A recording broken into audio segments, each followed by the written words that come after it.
That's the whole of it. But we have guest speakers as well who came down here to share their own experience regarding their services they are providing. You have seen some of them, so there are also new people, new faces. So I might start with them now, directly. So the first speaker will be Miss Lucy. She is the manager of James Murray Advocate. Good afternoon.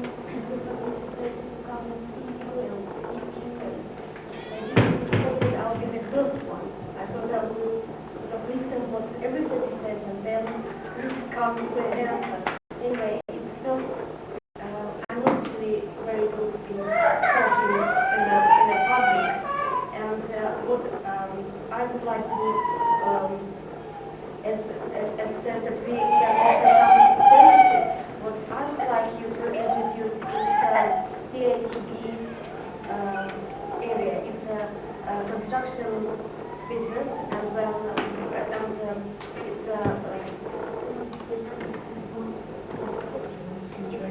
construction industry training board. Construction industry training board. It's a new body. It's a new government body. I would say about football players have to be sure that the work what they do, like say building or painting or scaffolding or bricklaying, whatever, they can do it in a proper way. So that's why government brought that body on into this life. And nowadays it's a new, absolutely new and big project called Women in Construction, where all construction company invites women to be a painter or carpenter or bricklayer or whatever they feel they can do. Like I can do carpentry, put carpet on the floor, I can paint. Of course I can't do anything in a way of engine or something, but when it comes to hammer or nail, I'm quite happy to do everything and I can do everything. So what is the construction company does? They invite women, they do training, and I would say if I would have a choice, I would go for painting and decorating, because I'm not against men or say that they don't have, but I would say women more art-minded, and they can put through the color scheme and proper design and sort of suggest something but may go straightforward. So I would rather go for painting and decorating and say, okay, I can apply all my skills and all my imagination, how it's possible. So what happens if somebody of you comes and contact me later and said, I want to go to do painting and decorating or carpentry? I said, okay, I will, together this morning, we will talk to our clients who does either carpentry or decorating, and say, we have this beautiful lady and she wants to do a painting, and can you take her on board? You will go there and for 13 weeks you will have a training free.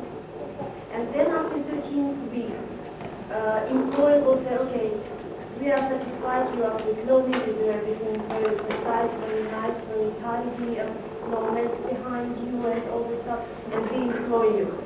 So everybody who can have right to work, it's no problem, and they can go and they establish.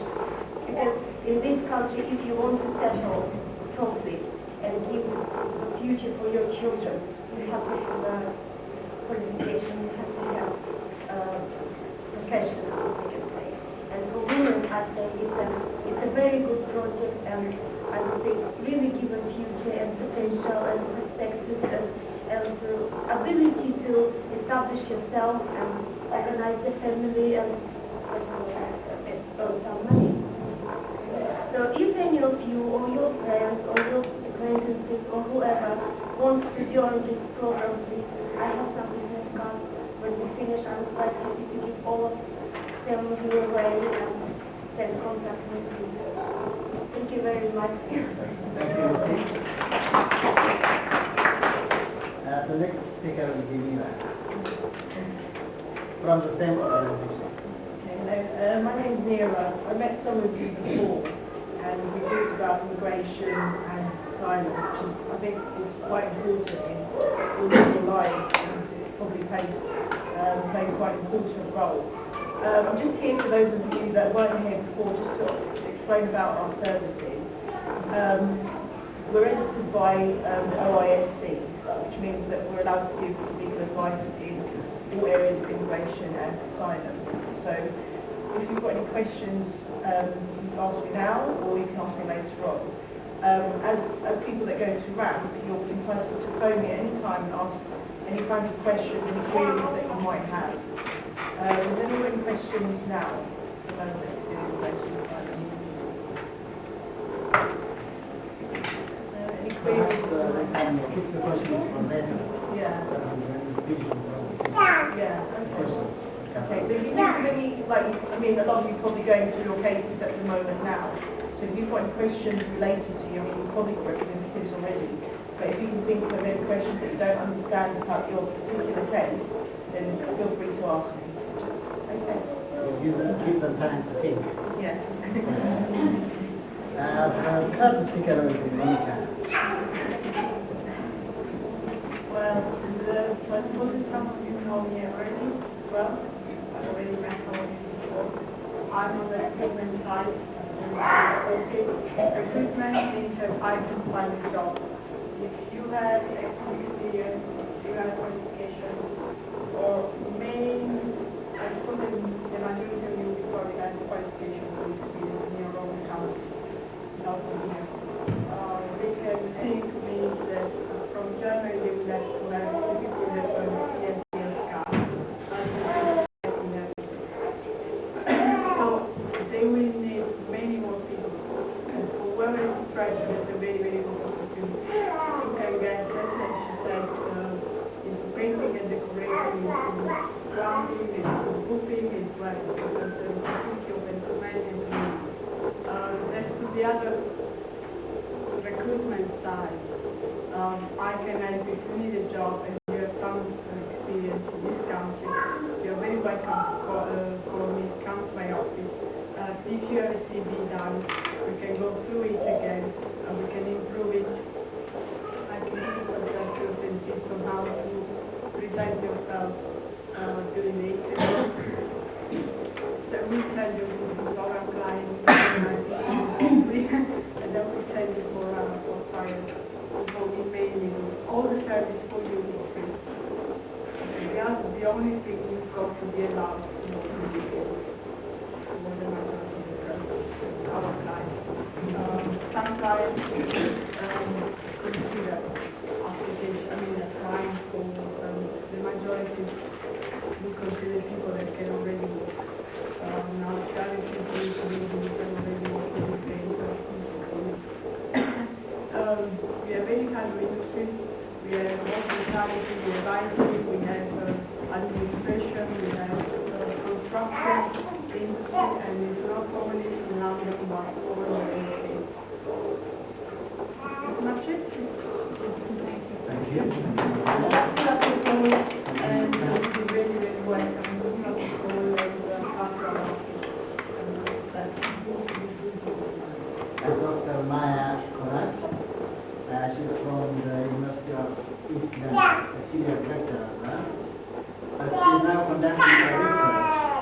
which involves mentors and mentees.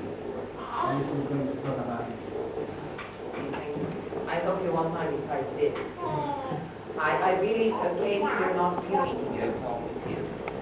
So it is a research I'm involved in with a colleague of mine, Georgia Donat, at University of East London, which is about development of survival strategies of refugees in East London. And the project itself is a part of a bigger collaborative project of 5 universities from 5 different European countries, which all do business pieces of research in these countries, and we're going to pull it together. So this specific research that we're trying to do in East London is very much action-oriented, which means that we try to get to the organization of programs, which according to kind of our knowledge and what we know, are really helping refugees, individual refugees, or groups of refugees, asylum seekers, to start themselves and to integrate more successfully. So the reason why I came here was that, of course, Kyle kindly suggested that I come here and meet with you informally and try to explain what I'm doing. And what my main objective really is to hear from you about your experiences with your mentors and what your main motivation was, what you think you gain and get from being involved in this program, as well as what you see as your main problems or issues that you would like to see done differently, or how, and for mentees, of course, what you think that you gain from this whole thing, where the problems are for you, and whether you really think that you're gaining something from it. I am specifically, although of course not exclusively, I would be interested to talk to people who are mentors, but who have experience of being asylum seekers and refugees themselves, and how they're trying now to, in a way, use that experience to guide other people through very difficult periods. So I'm hoping that also I'll be able to, at least one or two mentors, arrange and mentees, arrange to spend a couple of hours or a day when you meet your mentee, actually, and see how that goes. To try to do some activities together, just to have a first experience of what you do when you're in your organization. I'm hoping that some of you, or hopefully many of you, or mentors, will be willing to share with me your experiences in a more formal way, and I'll try to arrange that with you, hopefully at this next meeting that we're having in 2 weeks' time. Yeah. I'm hoping that some of you, or many of you, will be willing to spend a couple of hours with me, or an hour with me, where we can organize a kind of group discussion, and there we discuss different angles and problems and all your experiences with this program. So that's it. Thank you very much. Thank you. Some company comes so depending on the situation. Talk about training. You're saying that you provide training and then people can work with a different factors. Okay. Are you talking about the construction industry or in general? in general. You don't really provide training. In recruitment, you don't normally provide training. So if you have some experience, you have many people who have very good experience, either in administration, they've done it in their country, they are very good. We can get them jobs. We can improve their CVs, we can give them suggestions, we can about how to present themselves during the interview, so we can improve your CV in order to highlight your skills and your knowledge and your experience in your country. but we don't actually train enough for recruitment. So we give subjects how to improve your skills or how to improve your CV if you need any more qualifications. It's just like guidance. Yes, guidance to guidance in recruitment. Just give guidance. And how to give you more chances to get the job because the competition is very, very high. Unfortunately, it is very high. You see competition with people that are either British or European, so they wouldn't need to work permit. They might speak a very good English. They've been in England already to work, so their competition is very, very high. They just give you subjects to improve your chances. That's the recruitment. It seems that it's mainly for migrants or to be included for What do you mean? Migrant? Is it just mainly for asylum seekers For everyone.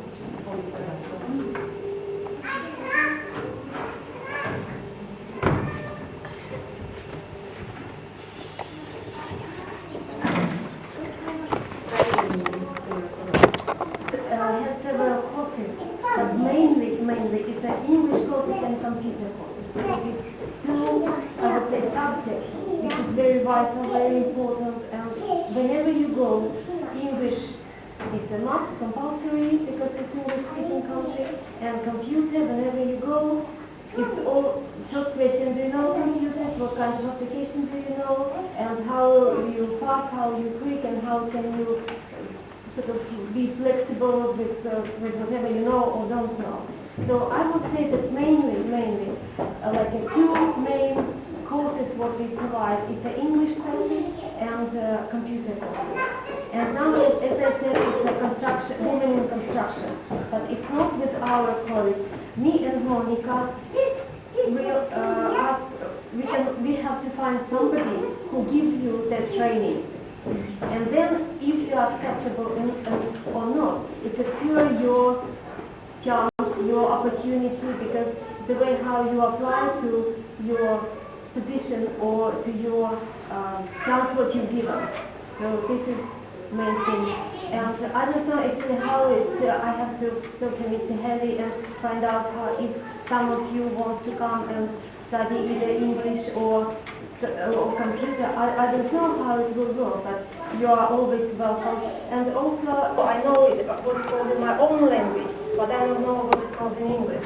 So, vocational English courses is specifically for what you want to know about, or if you want to go and be a cook, right? But you know that cucumber is a cucumber, right? But you don't know if somebody says, cut cucumber thin, and you don't know what it means, cut cucumber thin. So we can organize course specifically for cook or for whatever.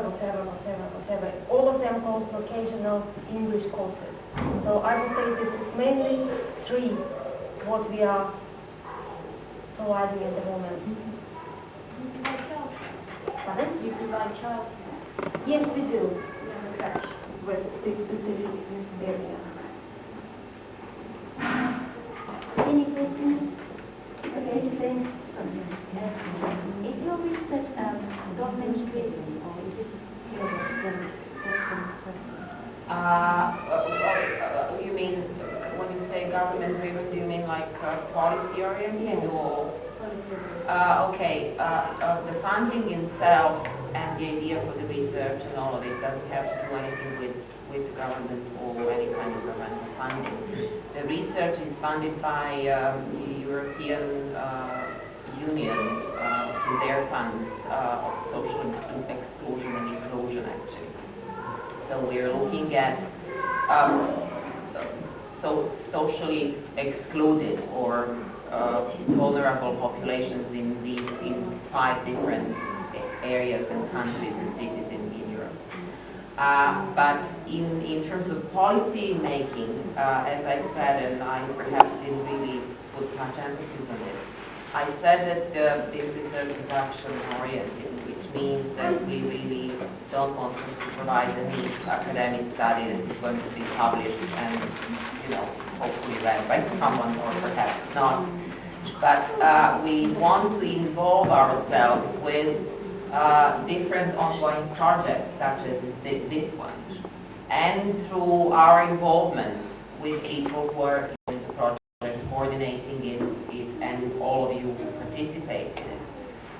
We hope to identify issues which, how basically your experiences and your work can move forward or develop develop better. So it's really a kind of two-way process. It's not just, to write a study about the nice program. It is also to offer something to the program back. But for that we need to get to know each other, and I hope I'll be here in 2 weeks again, and hope that... So actually some trust fund basically maybe the government or the agency can help. Yes, and also... After you provide them with some sort of information, know what's going on at the root level, so that can be taken out, so you can maybe turn up and go, because it's such a big field, so maybe we can maybe get more help. And so let's say I'm a mentor, we can go to get certain type of advice. After principle, rather than heavy, that can only give us so much information, or point you to certain other organizations like the Murray, and just maybe get our advice for other mentees. Is that the sort of thing you try to... That is one thing, but also I think because we are also, when we are towards the end of the project, we are going to try to organize different kind of dissemination events, sharing, which then necessarily is going to involve public awareness rising. And for example, just through some of, I think I talked to 4 or 5 people here. I think one important point that came out from these very brief conversations with some of the mentors, I think that one of the things for the mentors who themselves were not their motivations to do this kind of work, is important what we may say initiatives to build bridges, to overcome or address the problem of bias and racism.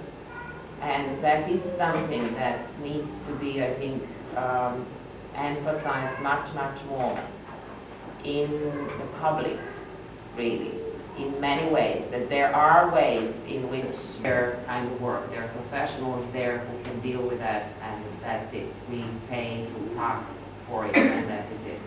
There are other ways of making this society being integrated and better. And that means through some kind of voluntary work and involvement, you really get to know and have her first-hand experience of what these people are going through.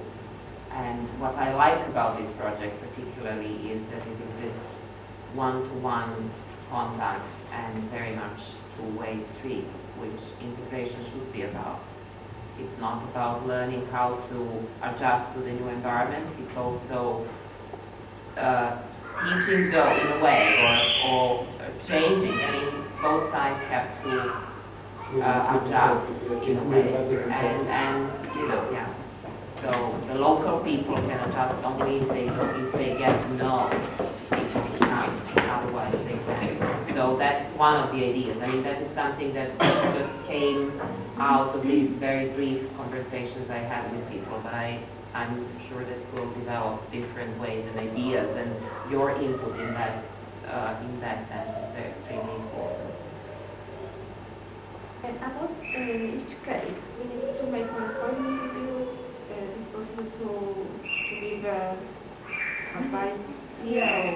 Maybe basically you just give me a ring. I can say over the phone, yes, I think your solicitor's doing the right thing, or I can give more suggestions as to what else can be done. And if you think you need further advice, then you can make an appointment with me and come into the office. Yeah.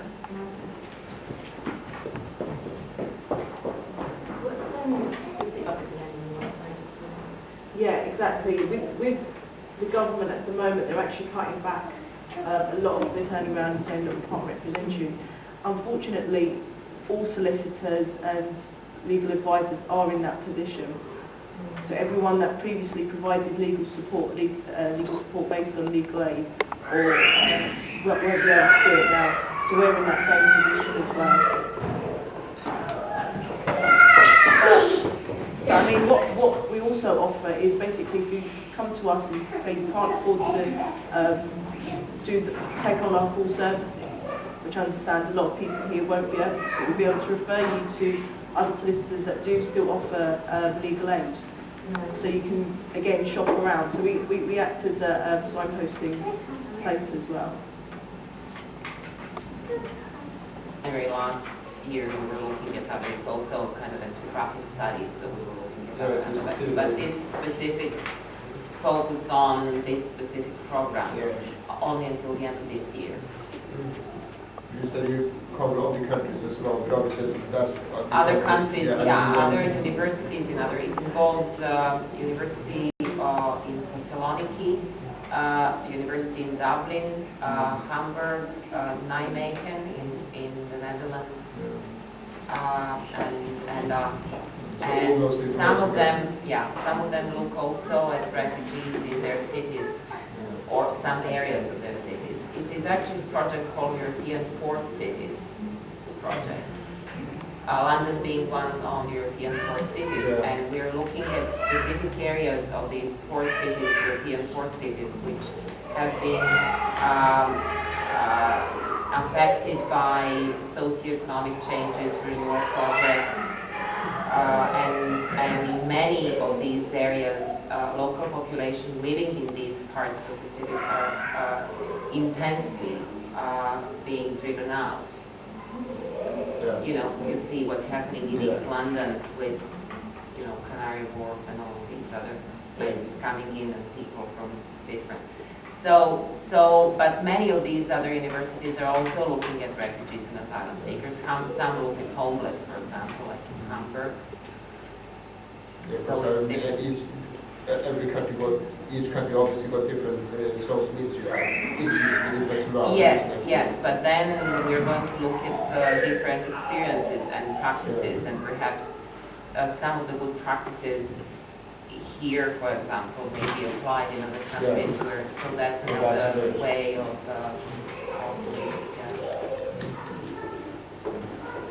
That's interesting. It's a big field.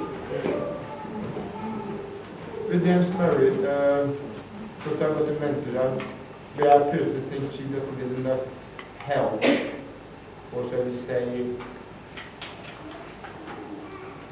very good communication with the solicitors. How does she stand? She may be halfway through, because I know she just turned 18, so knowing her son's is more a little bit precarious now. Because I turn around and say, can we talk to solicitor how the things going? Yeah, I mean... Can she actually change or do somebody maybe that can give... Yes, of course, she can change at any point if Yeah. she wants to. Because I personally think she's just been fobbed off, honestly. I mean, anyone that has a representative should know exactly everything that's going on in their case. She doesn't. They need to have, if they obviously alongside seekers can't speak English, and the solicitor needs to provide an interpreter. And they should know, it's very important that people know what stage they are at in their case, because that's absolutely vital, because if it goes wrong, then they've got nowhere to stand. And it's good to change, if they're not happy with their solicitor for whatever reason. It looks like the first reason is they're not explaining anything to her. So that enough is a reason. Because I mean, the Mentees, she doesn't speak English. Yeah. Don't need to have a problem with that. Right. But I don't know if she may be certain enough to get onto a solicitor, or that she's being fobbed off. Yes, I mean, if she doesn't understand anything in the meeting, and we're also obliged, because we have to make legal terms simple now. We can't talk technical terms even in letters and things. We have to actually speak basic English so that everyone understands what's happening. And every meeting we have to correspond to our client exactly what was said in the meeting, what stage their case is. And if she has none of that, then she really needs to kind of look into finding another solicitor. Are you chief financial? Yes. We away from the station, from the train station, near the post office. Well, I think I'm roundabout from Chieftain Mile. Are you far from Chieftain Mile? North of Chipford. Yeah, Timbermount is the east. Because there's a little bit of Pepper, so quite a few years ago. I can remember Chieftain Mile. 5 minutes from there. Oh, yeah, 5 minutes, because it's too easy to get to, isn't it? Yeah.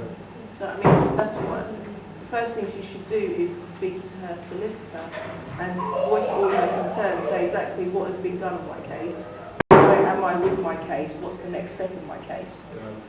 And the solicitor has to take time out to explain to her what exactly is going on until she's satisfied that he's doing his job properly. Because all I mean, I spoke to the assistant now, did it?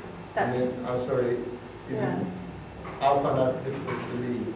You must have heard, or she must have heard something. Well, actually, I mean, that isn't too far from the truth, because a lot of times the cases do take months and months and even years. But simply saying, we have to wait for the Home Office, or we haven't heard anything from the Home Office, it's not good enough. There's different things you can actually do in order to find out what's going on. Yeah.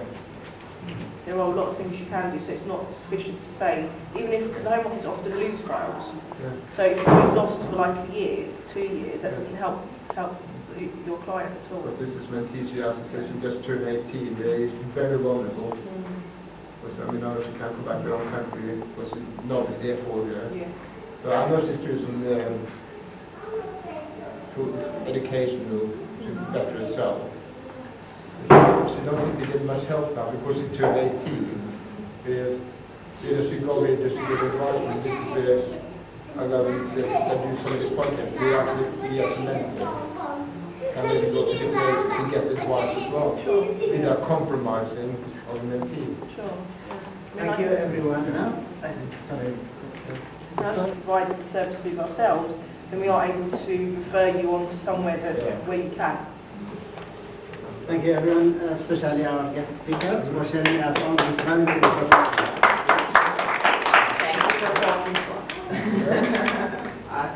Coffee and tea available here.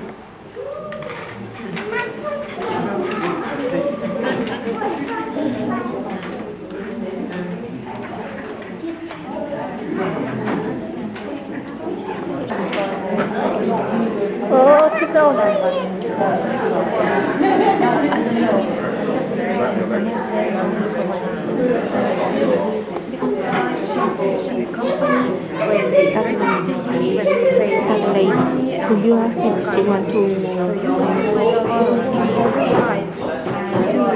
such things? So we can organize. If not, ask your solicitor to organize something for you, on a temporary basis or exclusive basis or whatever, and then come back. There's nothing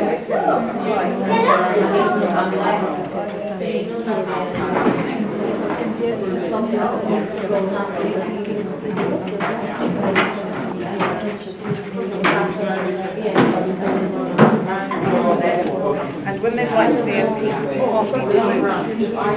so nobody can come to remove your houses with an MP, because that's a ministerial intervention. So, you're quite safe at the moment. But that means once the minister has made a decision, that decision is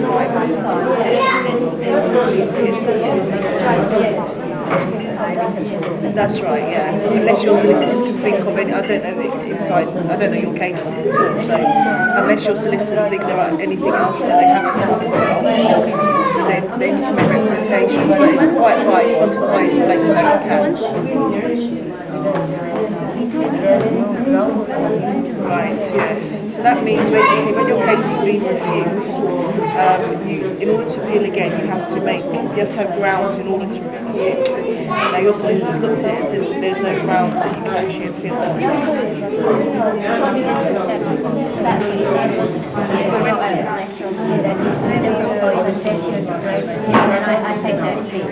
I see. Yeah.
Well, that's what she is.